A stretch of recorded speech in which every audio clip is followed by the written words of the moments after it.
Eu quero convidar você a abrir comigo a sua Bíblia em Apocalipse 5. E nós vamos conversar um pouco essa manhã sobre revitalização de igrejas. Mas pensando também na revitalização nossa como igreja. Deus quer revitalizar cada um de nós para a sua missão no mundo.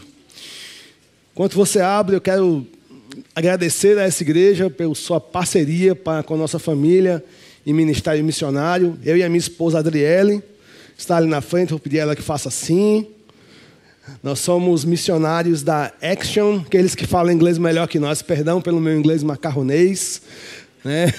Ação, que é uma missão que existe já há mais de 45 anos, começou nas Filipinas, hoje está em 30 países do mundo, e a nossa paixão é proclamar o Evangelho em palavra e em ação.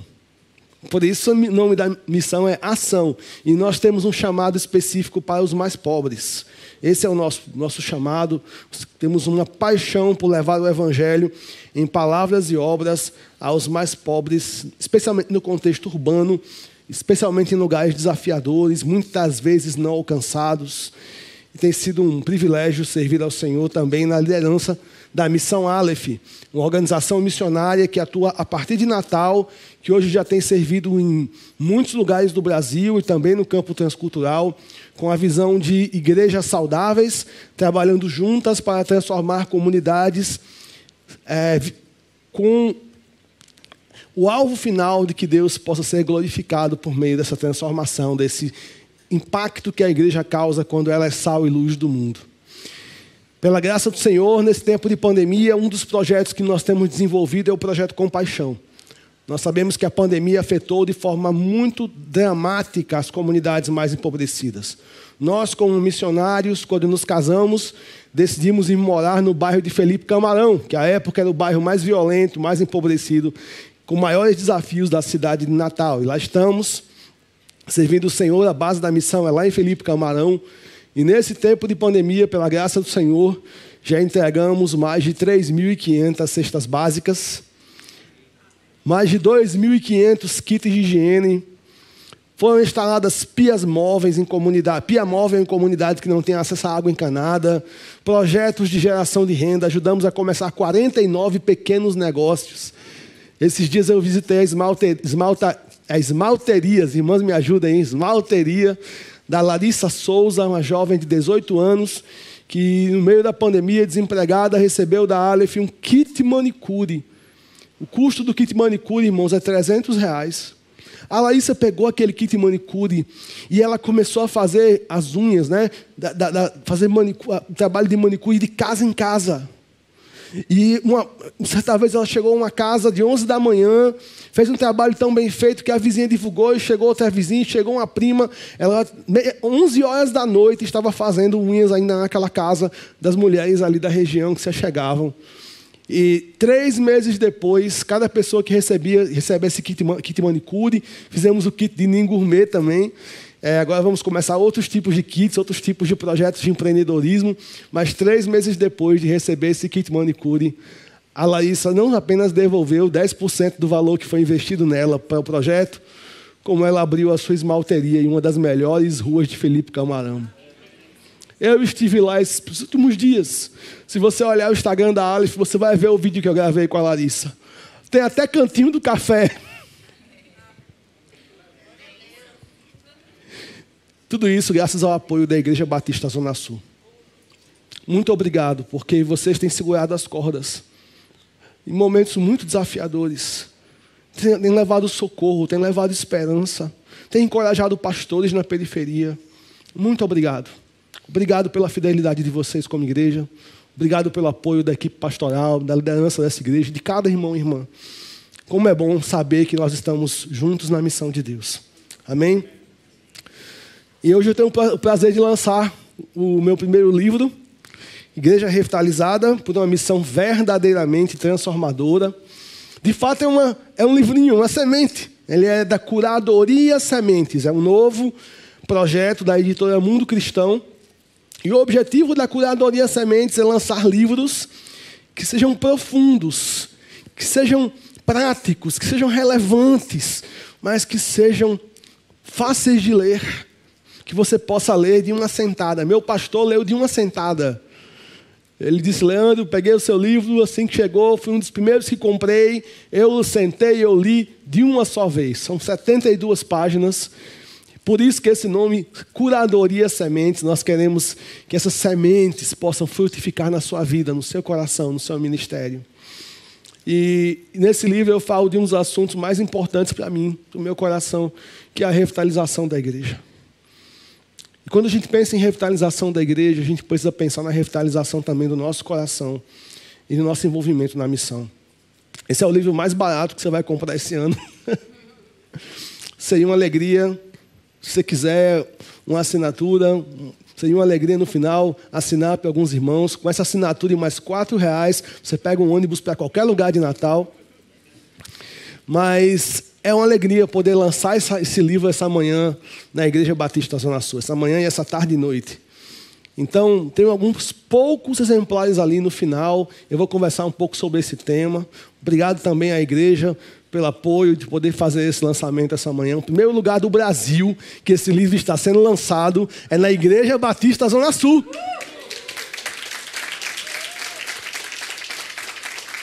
Então, por favor, leia esse livro, compartilhe depois seu feedback.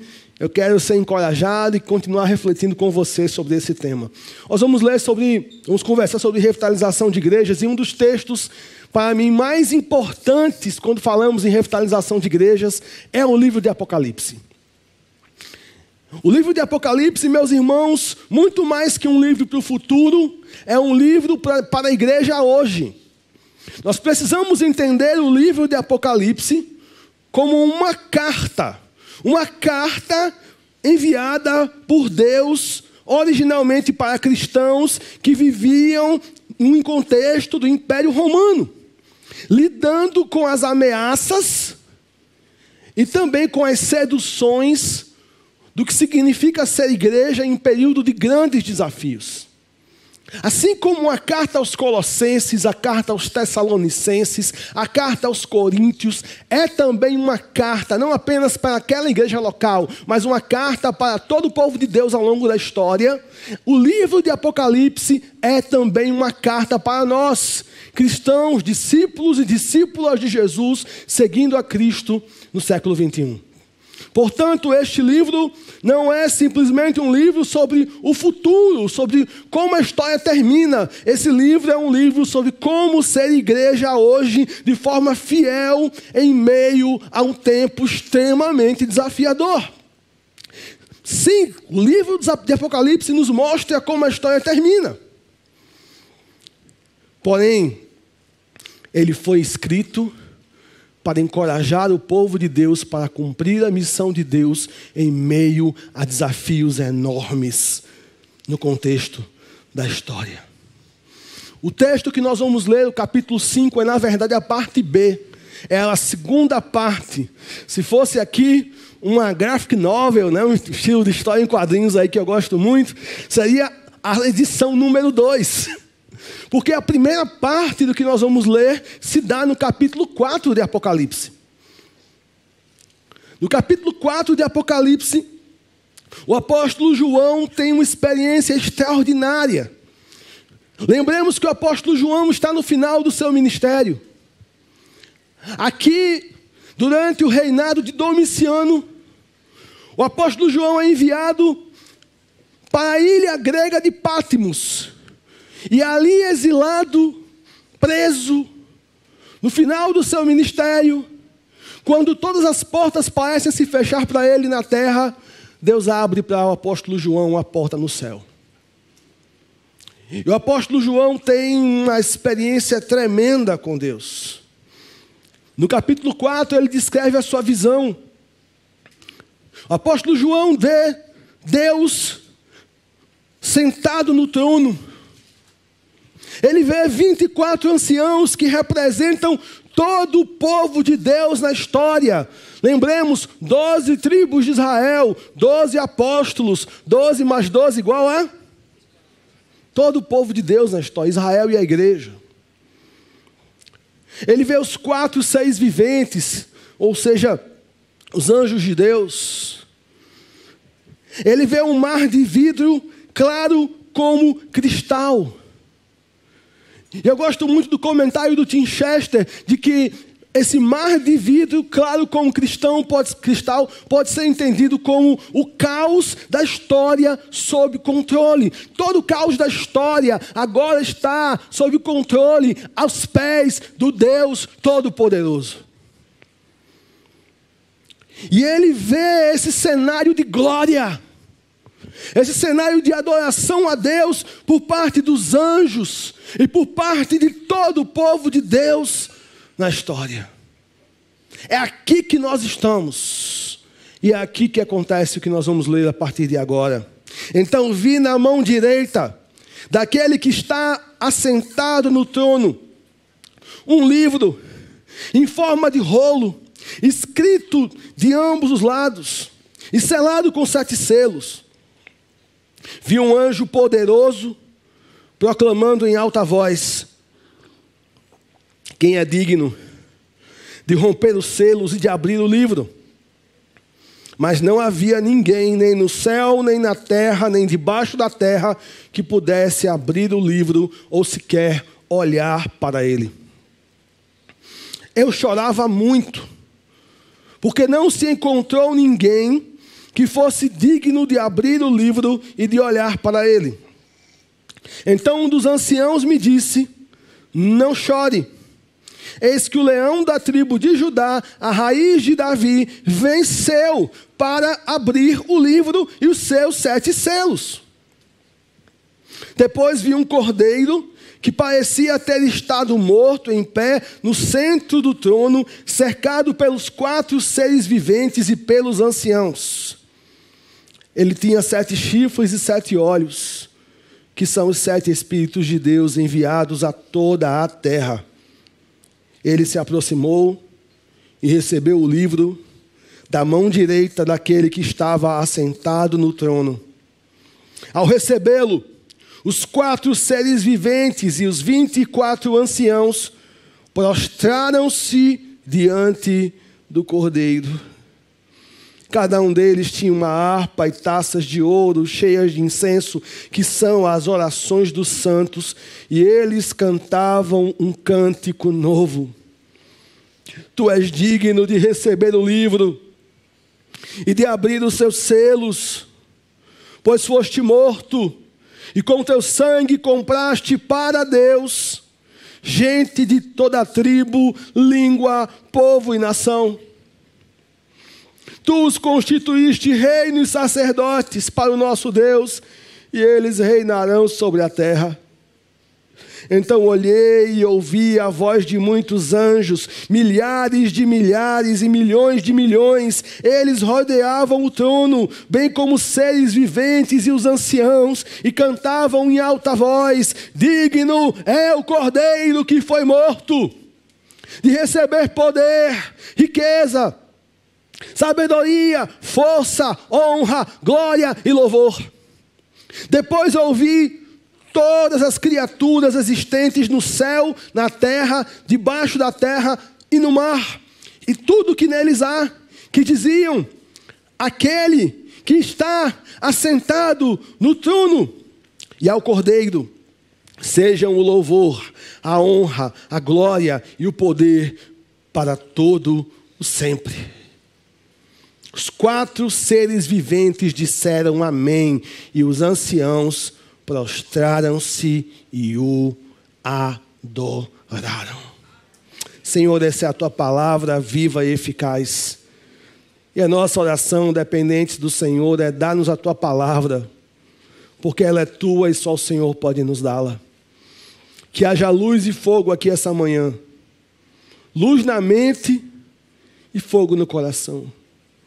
Fala conosco não o que nós queremos, mas o que nós precisamos. Nos ajude a ser uma igreja revitalizada para a tua glória. É a nossa oração, em nome de Jesus. Amém. Amém. Após, meus irmãos, essa visão gloriosa do apóstolo João, no capítulo 4, agora o apóstolo João está diante de uma cena muito extraordinária. João vê na mão daquele que está assentado no trono, um livro em forma de rolo, escrito de ambos os lados. Esse livro é o livro da história humana. Neste livro estão contidas as histórias de bilhões e bilhões de pessoas que passaram e que passarão por essa terra. Bilhões e bilhões de homens e mulheres, bilhões e bilhões de vidas, milhares e milhares de povos. Nesse livro está contido a história da criação.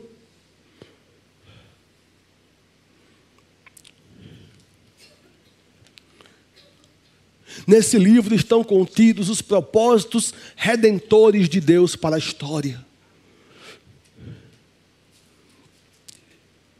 E depois dessa visão extraordinária que João tem da eternidade,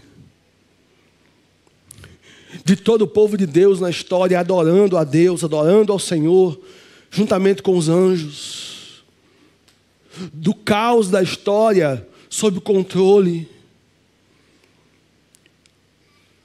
agora João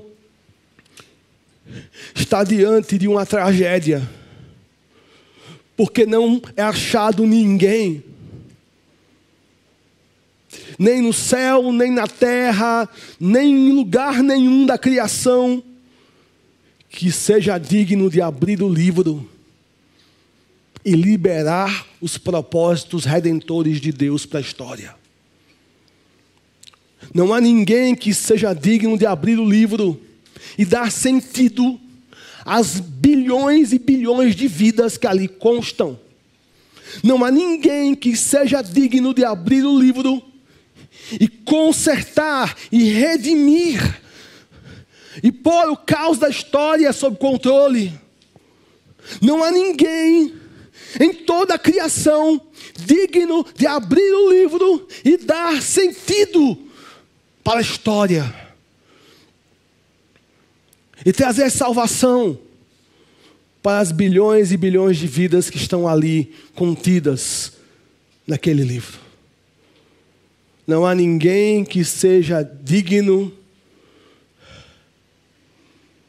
de oferecer salvação e redenção para nenhum de nós, nenhum que seja, para a própria criação, afetada pelos efeitos do pecado. E isso é uma tragédia.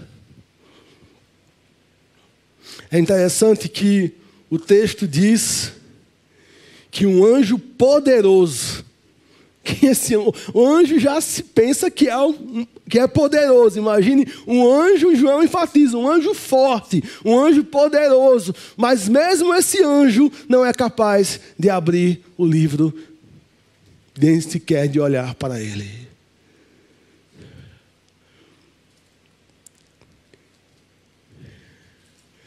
Eu imagino os olhos de João se voltando de volta ao caos da história, ao contexto do Império Romano, a perseguição contra a igreja. Lembremos que 30 anos antes, Nero, imperador romano louco, havia colocado fogo em Roma e ele havia culpado os cristãos, e faltou madeira no Império Romano para tantos cristãos que foram crucificados por causa da perseguição. Eu imagino João se lembrando dessas cenas grotescas de cristãos morrendo na arena. E João chora. O texto bíblico nos diz que, e ele diz, eu chorava muito. João chora copiosamente, efusivamente, porque não há ninguém capaz de abrir o livro.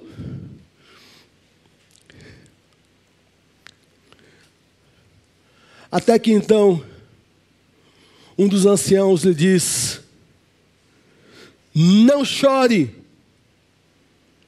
Eis que o leão da tribo de Judá, a raiz de Davi, venceu para abrir o livro e os seus 7 selos.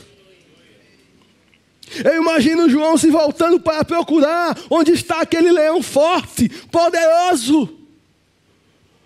Mas tudo que João vê é um cordeiro que parecia ter estado morto, que agora estava vivo. E o cordeiro está no centro do trono. Jesus Cristo sempre estará no centro da sua igreja.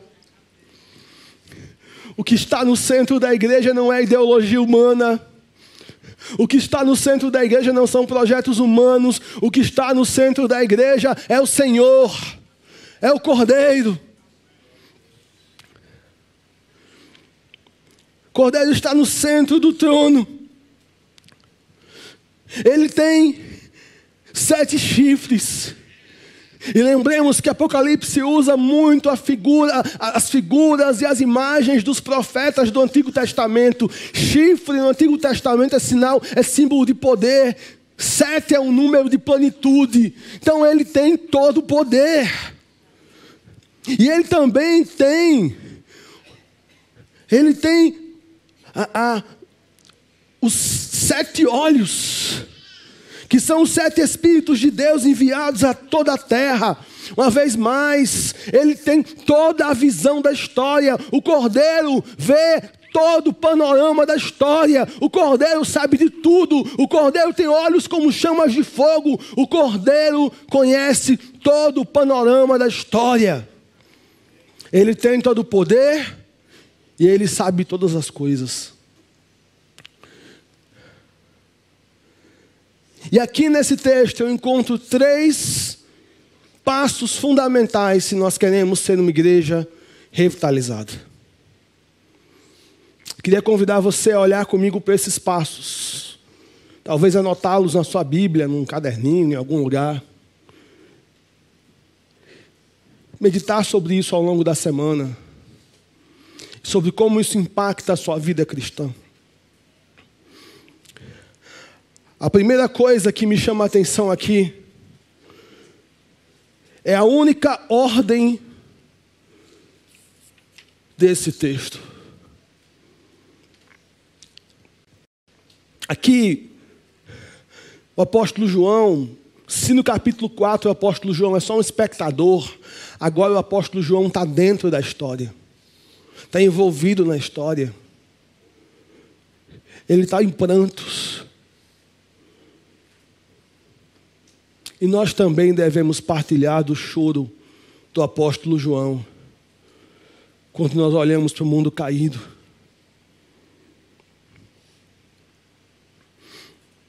Eu estava no Capão Redondo alguns anos atrás. Bairro de São Paulo, da periferia de São Paulo, Felipe Camarão, São Paulo. Ali nós temos um projeto com 10 igrejas. Durante a pandemia, juntas, elas entregaram mais de 70 toneladas de alimentos. Mas um casal me procurou e disse: missionário, nós começamos a nos envolver com as crianças em risco aqui em São Paulo, em crise, vulneráveis, e nós encontramos uma menina que foi abusada sexualmente tantas vezes, de formas tão horrendas, que nas suas partes íntimas, nos seus órgãos genitais haviam larvas de mosca. Nós usamos a expressão aqui no Nordeste, tapuru. Foi preciso fazer uma cirurgia para ajudar aquela menina. Quando eu contei isso numa mensagem, numa pregação, minha esposa quase não conseguiu dormir de noite. E ela disse: filho, o que eu senti foi vontade de abraçar aquela menina e não soltar mais, e dizer: agora você está segura, ninguém vai mais fazer isso com você.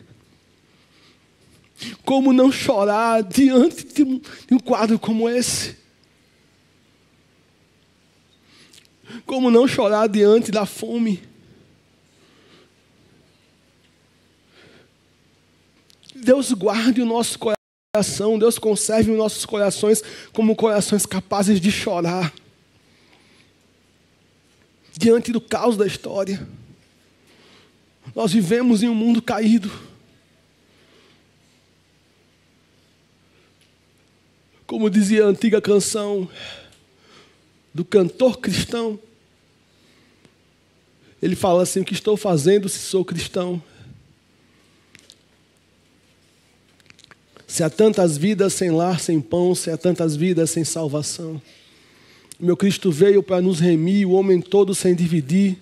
Não só a alma para o céu salvar, também o corpo ressuscitar. E ele vai cantando: há muita fome no meu país, há muita gente que é infeliz, há criancinhas que vão morrer, milhões de olhos não sabem ler, milhões não sabem como escrever, nas trevas vivem sem perceber que são escravos de outro ser. Que Deus conserve a nossa capacidade de chorar.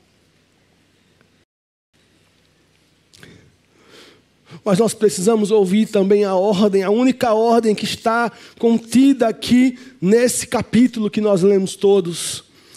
Que ordem é essa?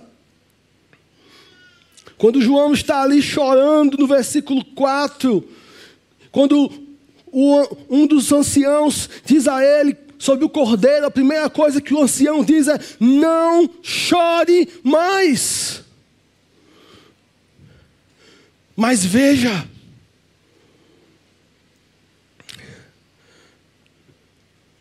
quando o ancião diz isso, o ancião apresenta a João o Messias sofredor.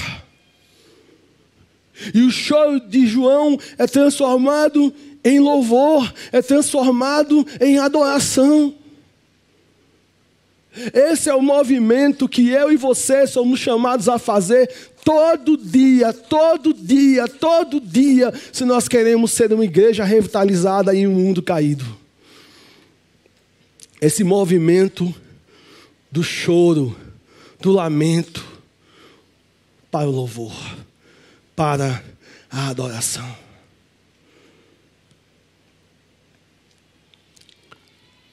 Nós olhamos para o mundo caído, nós olhamos para as dores desse mundo, e essas dores nos atravessam profundamente, mas nós colocamos o nosso olhar no Messias crucificado e ressurreto. E nós sabemos que Deus interviu efetivamente na história, naquela cruz e naquele túmulo vazio. Que Deus está em missão, que nós somos a sua igreja, que nós estamos participando com Ele dessa missão no mundo.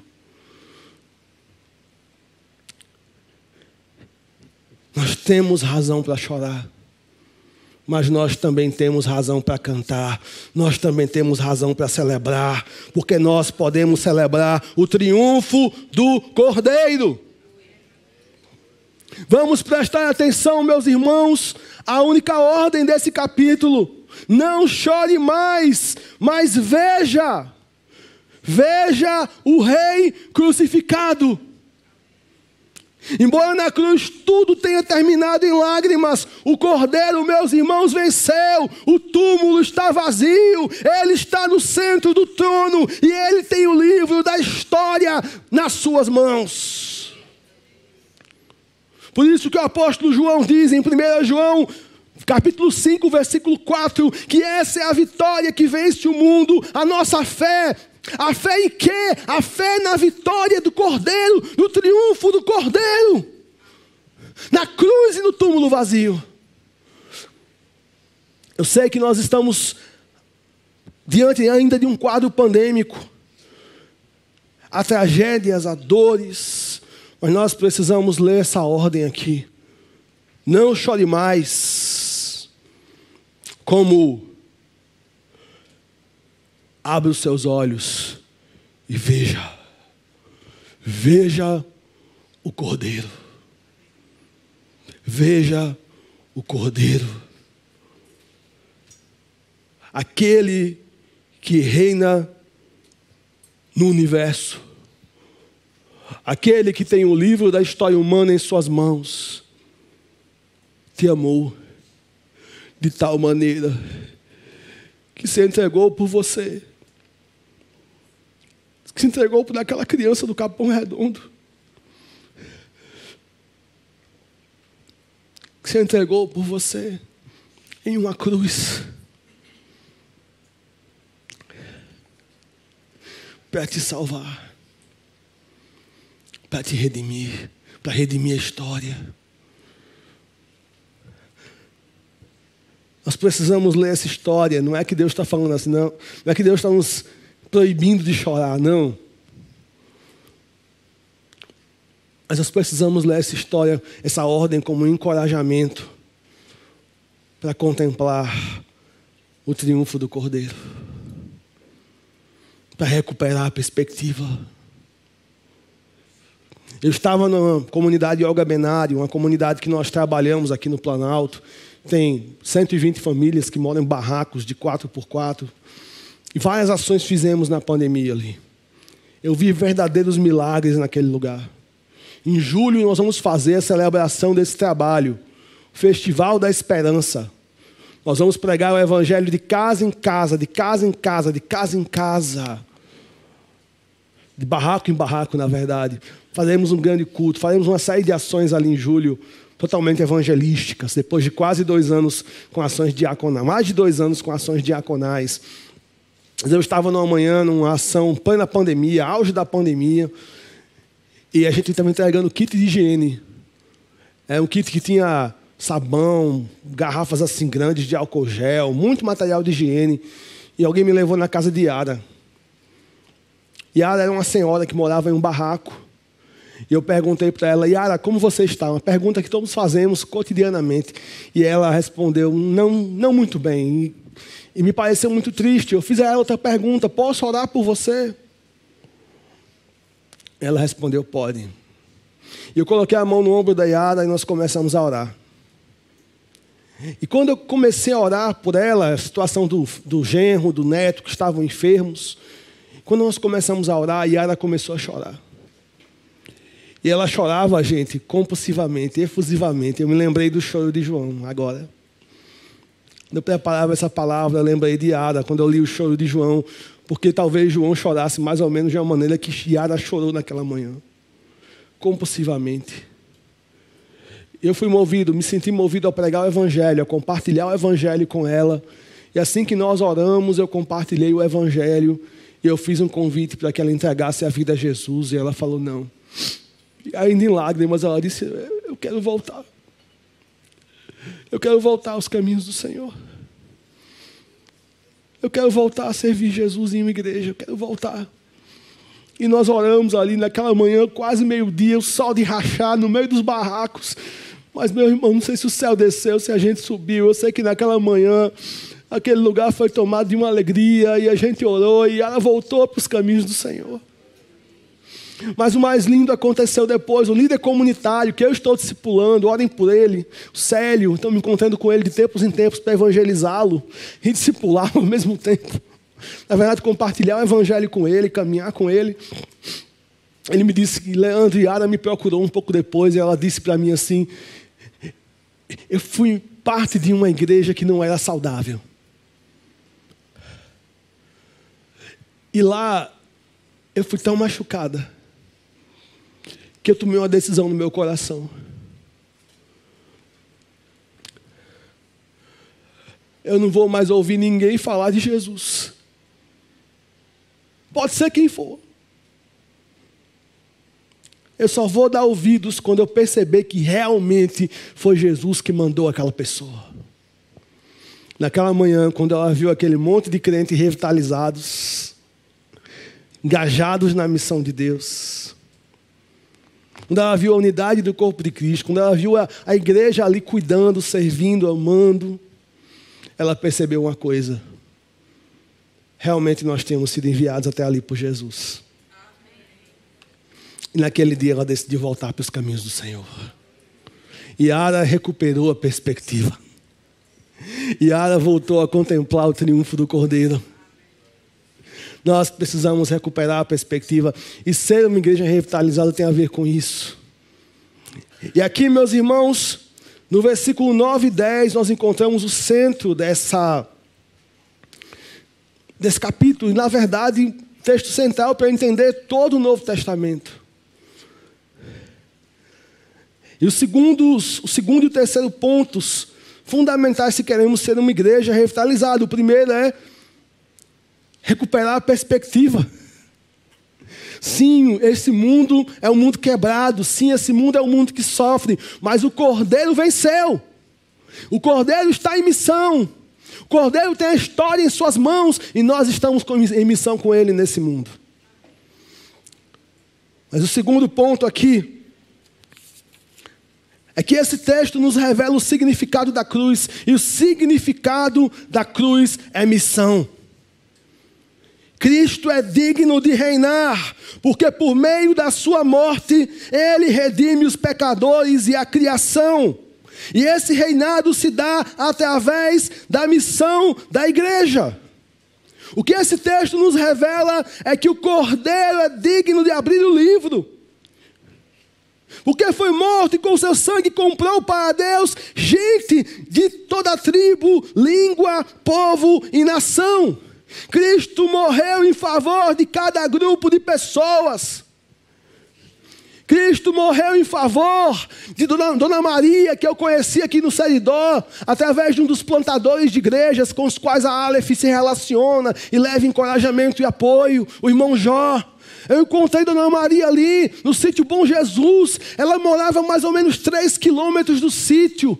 Todos os dias de culto, ela ia a pé, com seu filhinho autista, de 12 anos, para o culto, na luz da lanterna. E ela me dizendo: missionário, Jesus tem nos guardado dos perigos, Jesus tem nos guardado das raposas. Imagina ir para o culto a pé, 3 quilômetros para ir, para voltar no escuro, só com a lanterninha, com o filhinho dela de 12 anos, que é autista. E ela diz: meu missionário, meu filho ama estar nos cultos. Missionário, Deus tem transformado a minha vida, Deus tem transformado a vida do meu filho. Jesus morreu por Dona Maria. Que bom que o missionário Jó entendeu o triunfo do Cordeiro, se mudou para o povoado Bom Jesus, começou a andar por aquelas comunidades ali, pregar o Evangelho. Que bom que a mensagem, a boa nova do Evangelho pode chegar a Dona Maria, a seu filhinho, porque Jesus morreu por ela. Jesus morreu por Dona Josefa, em cima do morro, em Felipe Camarão, que mora num barraco há 30 anos. Seu filho não sabe o que é ter um banheiro. O piso do barraco é a areia do morro, o barraco paupérrimo.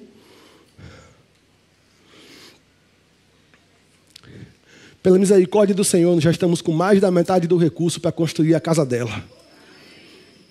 Esse ano, se Deus quiser, sai. Se você quiser participar disso, procura a gente, conversa com os irmãos aqui da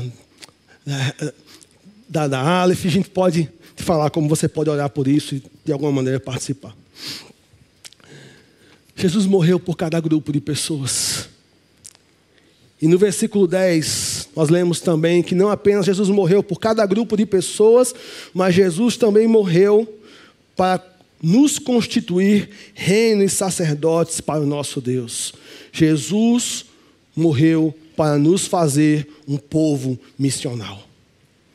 Aqui nós vemos uma alusão, o apóstolo João está fazendo uma alusão, uma referência a Êxodo 19, 4-6. Esse texto afirma que Israel deveria ser como uma luz para as nações. Israel deveria tornar Deus conhecido ao mundo. E agora, essa tarefa é minha. Essa tarefa é sua. Jesus morreu para salvar Dona Josefa. Jesus morreu para salvar Dona Maria. Jesus morreu para salvar e para redimir e para transformar vidas. Mas o papel de tornar Cristo conhecido ao mundo em palavras e obras é meu e é seu. Jesus morreu e ressuscitou para nos fazer, a mim e a você, um povo missional. E deixa eu te dizer, nesse livro, o significado de igreja revitalizada para mim, eu falo sobre isso, não é uma igreja grande, com muito recurso e com muita gente. Não. Uma igreja revitalizada é uma igreja em que cada membro entende o seu papel na missão de Deus. Entende que Jesus morreu para nos fazer um povo missional. E quando nós entendemos isso, nós olhamos para o caos da história, por exemplo, a historinha daquela criança no Capão Redondo, e nós choramos, mas nós entendemos o nosso papel diante disso, e nós começamos a atuar como os pés e as mãos de Jesus em um mundo que sofre. Ontem, por exemplo, nós tínhamos mais de 400 discípulos e discípulas de Jesus nas ruas, nas imediações do Midway, nas imediações do Nordestão do Santa Catarina, na Zona Norte. Em Felipe Camarão, talvez éramos ali uns 300, indo às ruas para dizer não contra o abuso sexual de crianças e adolescentes. Para dizer que nós nos preocupamos com meninos e meninas como aquela menininha do Capão Redondo. Para dizer que nós somos o povo missional de Deus e nós estamos em missão com Deus e nós vamos cuidar e proteger as crianças em nome de Jesus. E essa semana um pastor de uma igreja muito simples, em uma rua repleta de boca de fumos, disse algo numa reunião quarta-feira à noite que me queimou meu coração. Ele disse: Jesus está despertando a sua igreja. E quando eu olhei ontem, irmãos, eu vi irmãos de dezenas de denominações juntos. Esses irmãos estão levando cestas básicas juntamente conosco para as famílias que sofrem. Esses irmãos estão se engajando em ações de evangelismo. Esses irmãos agora estão trabalhando para cuidar e proteger as crianças da comunidade. Esse é o significado do que significa ser uma igreja revitalizada. Abra os olhos. Veja. O Cordeiro venceu. O Cordeiro está em missão no mundo. O Cordeiro morreu e ressuscitou para salvar pessoas de todos os povos, línguas, tribos e nações.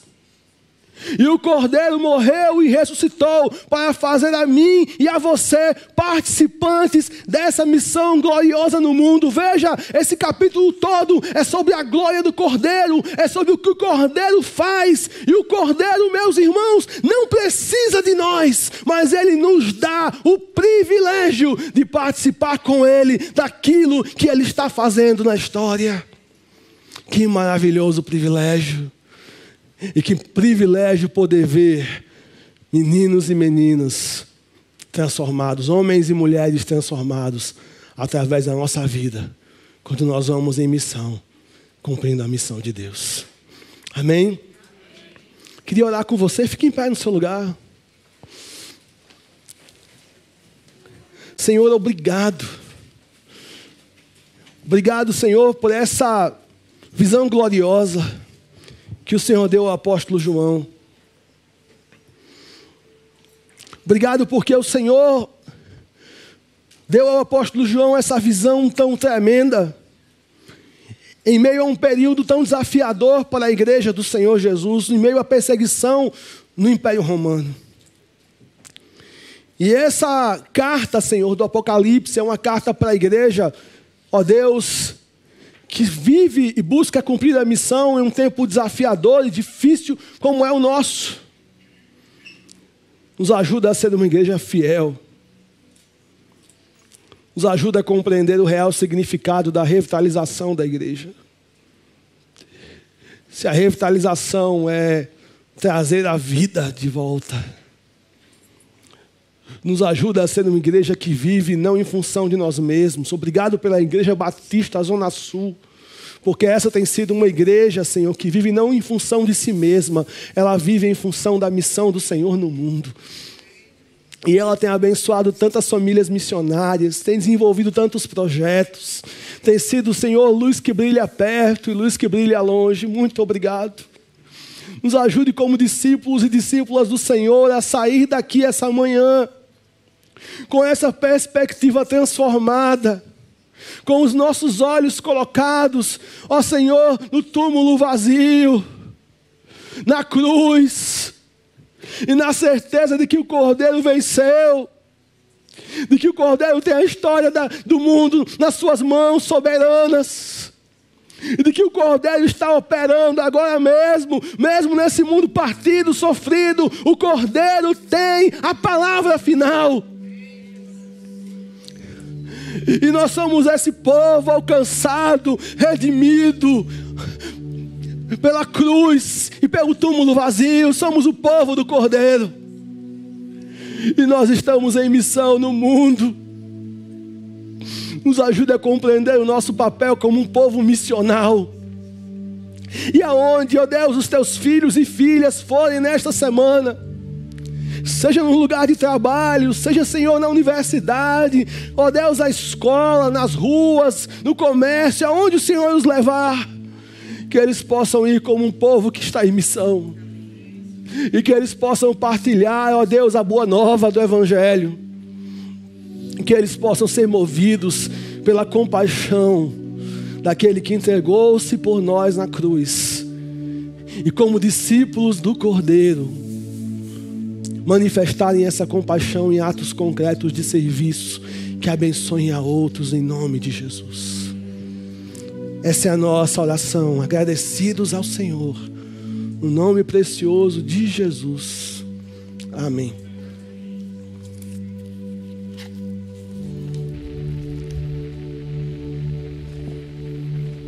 Nosso Deus tem poder para salvar. E Ele conta conosco. Ele, como o Leandro falou, Ele não precisa de nós, mas Ele nos deu esse privilégio. Para que possamos levar essa mensagem em tudo que fizermos. Vamos cantar juntos?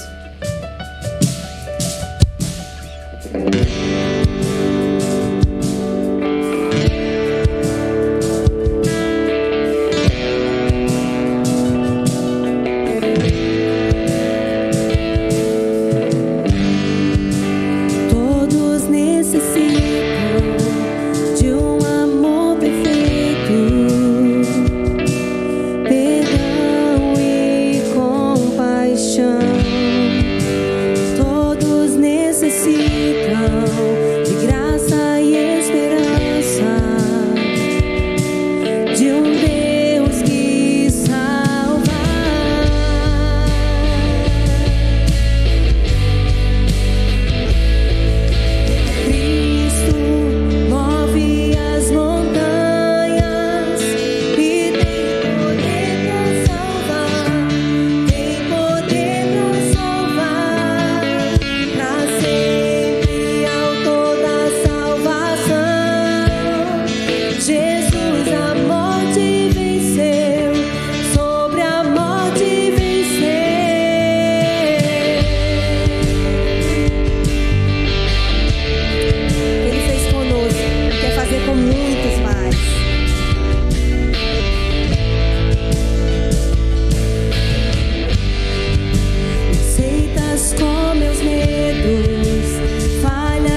Que o mundo possa ver a luz em nós. Amém? Deus nos dê uma semana de paz na presença dele. Aleluia.